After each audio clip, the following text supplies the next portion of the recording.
everyone, welcome back to my YouTube channel. My name is Roxanne, the Tiny Taster, and today's recipe is fantastic pan fried noodles.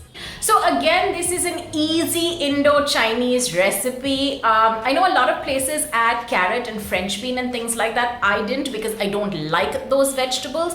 I've used the vegetables that I like. Of course, please use what you like. I've left this vegetarian, but of course you can add prawn or chicken or any meat that you like. I'll talk about how and when to cook that in the recipe as well. But make this your own. It's easy. It's also a great way to sneak in vegetables, especially for children that might not necessarily like them, and this sort of two texture noodle, crispy and soft, works perfectly. As always, I'll put a link down below for the detailed recipe, description, ingredients, proportions, all that stuff. But I hope you enjoy this. As always, please don't forget to give it a big fat like, subscribe to the channel, and of course share this recipe with all your friends. So without any further ado, let's get cooking. You'll start by boiling your noodles. Just follow the package instructions. It's usually for about 2 or 3 minutes. And then drain the water and then place these noodles in a pan with some oil. Spread them out evenly and then let this cook in your pan for about 5 to 7 minutes. You could use your spatula to help press it down. What you're trying to do is get the bottom of these noodles nice and crisp. So after about 7 to 8 minutes, gently lift off. If it's not crisp completely, let it cook for a little bit longer. If it has, just flip it over and cook it on the other side as well for about another 2 to 3 minutes. You don't want it completely cooked and crisp, but you want two textures, so slightly crispy and slightly soft. Once this is completely done, just take it off the flame and place it in your serving platter. Now, I've used the same pan for my sauce. What I did is add a little bit more oil and then I started by cooking my vegetables. Usually, recipes will start by cooking the aromatics first, that is chopped garlic and ginger or onions.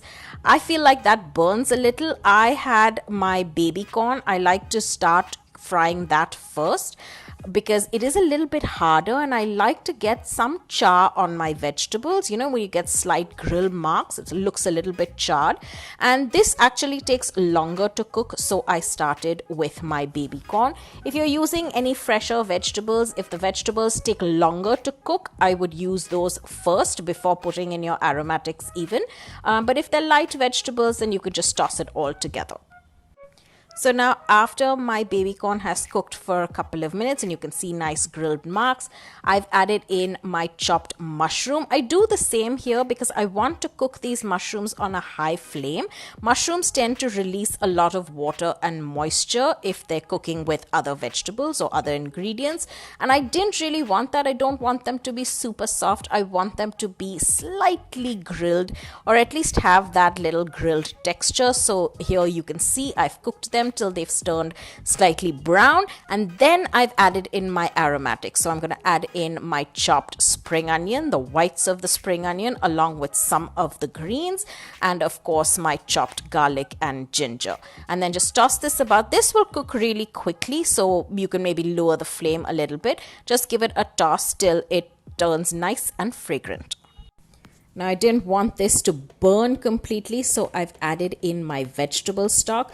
You can add chicken stock or meat stock if you're adding some chicken or any meat to your pan fried noodles. I've left this completely vegetarian, so I've just added in my vegetable stock. Of course, if you are cooking chicken or prawn even, I think prawn you can cook towards the end because it just takes 6 minutes. But if you're cooking chicken, of course, you will start with that. You can just season it, basic seasoning, salt, pepper, little soy sauce or oyster sauce, and toss it in your pan. And then once it's cooked, then you will add your vegetables. So anyway, once I've added in my vegetable stock, and I've let the rest of the vegetables cook along with it, I'm now adding in my other vegetables that don't take that long to cook. These actually cook quite fast, and this is my chopped zucchini.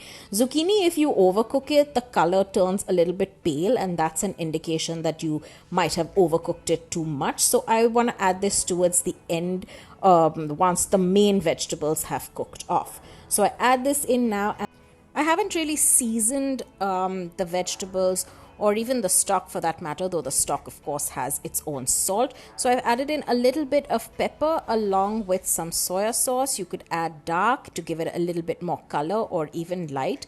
I don't add any salt. I like to flavor this and season this with soy sauce. So just add that to this broth mixture and then let it cook for another minute or so.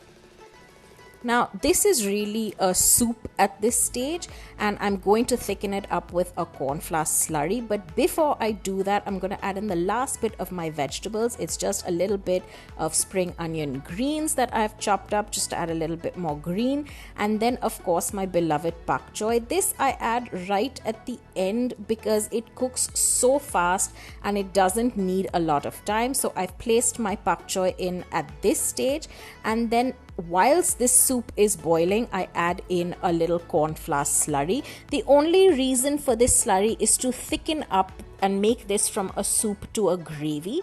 So add it in and then just let it come to a boil. It doesn't take very long. You could add as little or as much as you like. If you wanted a thicker gravy, please add more corn flour.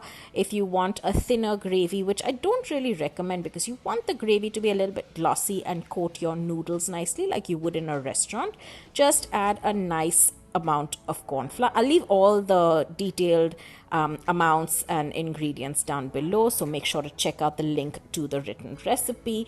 But of course, if you want, you can also eyeball this. So anyways, let this come to a boil. You can see it bubbling nicely. Give it a nice 5 minutes of bubbling. You know, the thicker it'll get, the more it bubbles, and you can see that your zucchini and your pak choy is also cooking. I feel like at this stage my zucchini might be turning a little bit yellow, so maybe you could add it in at a later stage if you're going to cook this for very long. Really a little bit of trial and error, but it's not that it's bad or anything. It's just that the color goes a little off and it's not as green as you might want it. So now you can test the texture of the sauce or the glossy gravy. If it's too runny, keep cooking it. If it's a little bit nice and thick, then you know you can take it off the flame. I felt like this needed another 2 or 3 minutes, and then finally this is really the texture that you want, a nice thick glossy gravy. So turn off the flame and then immediately start pouring this over your cooked crispy noodles. This needs to be served hot.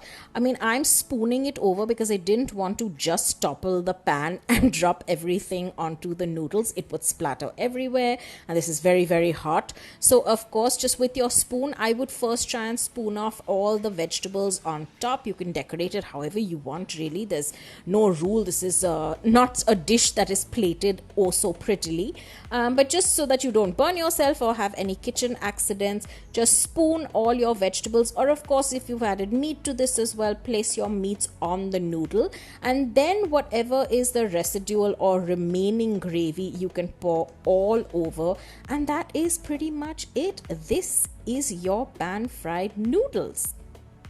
Honestly, it is such an easy recipe to make. It seems really complicated that you see in restaurants and things like that, but it's really not. It comes together in minutes, surprisingly easy. The vegetarian version like this one is of course very, very easy, and you can add any vegetables that you like. Carrots, baby corn, green beans, broccoli, do whatever you like. These are the vegetables that I like, and of course add meat if you want to, or skip it entirely. I hope you've enjoyed this recipe. As always, don't forget to give it a big fat like, subscribe to my channel, share it with all your friends, and I'll see you guys very, very soon.